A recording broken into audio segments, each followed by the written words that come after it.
Olivier, Oui. si tu t'occupais un petit peu de cette émission, parce que tout le monde regarde le millefeuille et on en oublie presque Oui, l'émission. alors, moi je vais vous présenter un personnage incontournable ici à Royan.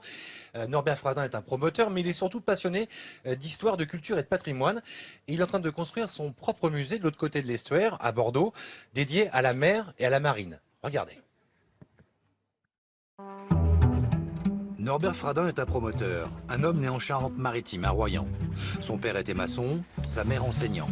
À 62 ans, il est en train de réaliser son rêve. Dans 2 ans, ici, ce sera ça. Ce sera ça. Le musée. Ce sera ça. Bâtiment de 13 000 mètres carrés à peu près, avec des jardins suspendus et 35-40 mètres de hauteur, avec une chevelure de mât au-dessus du bâtiment.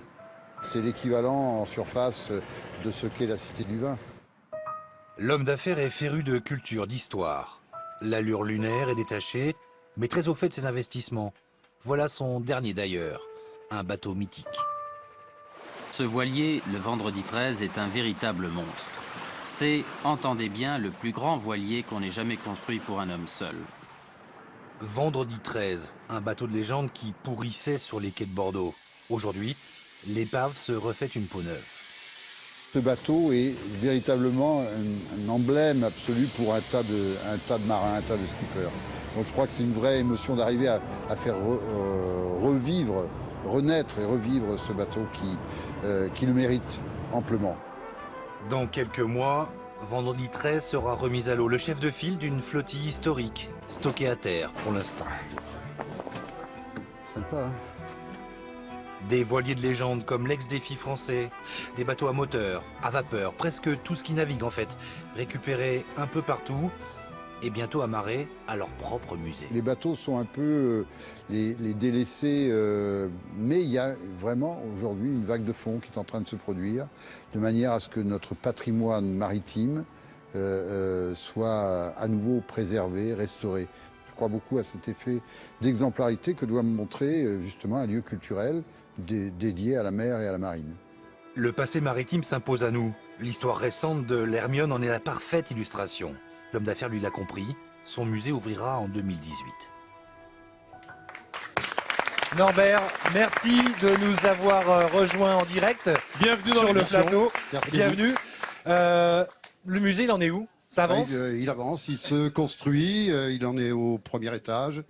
Et nous avons bon espoir de l'ouvrir en juin 2018. C'est quoi, Dans peu de Norbert, temps. constituer une flotte à Bordeaux, c'est un peu provocateur, non? Oh, bah, La écoutez, flotte à Bordeaux, hein. C'est vrai. Alors c'est vrai que à Bordeaux on a beaucoup délaissé la flotte au profit du pinard, si j'ose dire. Mais c'est vrai qu'il y a un vrai passé maritime à Bordeaux. Et ce qui était assez étonnant, c'est que ce passé maritime ne soit pas évoqué. C'est ça. Donc, Par une idée de exemple, départ. parce que vous, l'idée aussi, c'est de constituer une flottille de bateaux mythiques, comme le vendredi 13 dans le reportage, et de les mettre au pied du musée pour qu'ils naviguent. C'est ça, oui. En fait, il va y avoir plusieurs musées.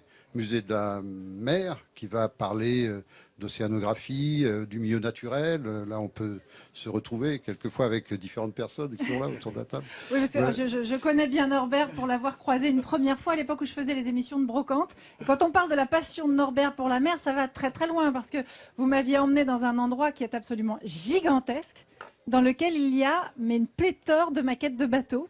Oui, quelques-unes. Oui. Quelques-unes, on va dire quelques-unes. C'est ça, il y a les vrais et il y a la maquette Voilà. aussi. Il y a les vrais Voilà. bateaux, il y a les maquettes, il y a plusieurs milliers de maquettes, il y a des objets de marine.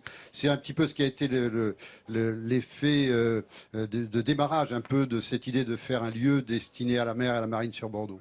Et puis, c'est vrai que en dehors de ça, il va y avoir le musée hors les murs. Le musée dans les murs, c'est le musée avec les objets de marine. C'est un vrai musée. On n'est pas là uniquement dans un lieu culturel, mais aussi dans un lieu culturel, un lieu qui va être tourné vers l'actualité. Et comme vous le disiez, Norbert, hein, ça rappelle ce passé maritime du port de commerce de Bordeaux, port d'épices absolument extraordinaire, hein, parce que tout débarquait Qui a sur été un ces des quais. plus grands ports de France. Voilà. Et avec un passé un peu oublié aujourd'hui. Alors, Ouais, Norbert est passionné d'histoire et c'est ça. quand on parle de son engagement pour préserver le patrimoine, ça va très très loin parce que vous collectionnez aussi les châteaux que vous restaurez.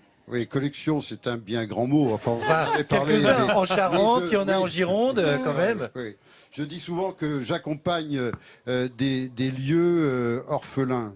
Ça peut être des châteaux médiévaux, puisqu'ils intéressent finalement assez peu de monde. Ce ne sont pas des châteaux résidentiels. Je ne fais pas ça pour jouer les châtelains ni pour y habiter, mais pour les confier ensuite à des associations qui les font visiter. En tout cas, merci parce que grâce à vous, tout le monde peut redécouvrir l'histoire, le patrimoine et la culture de la région et de la France. Merci.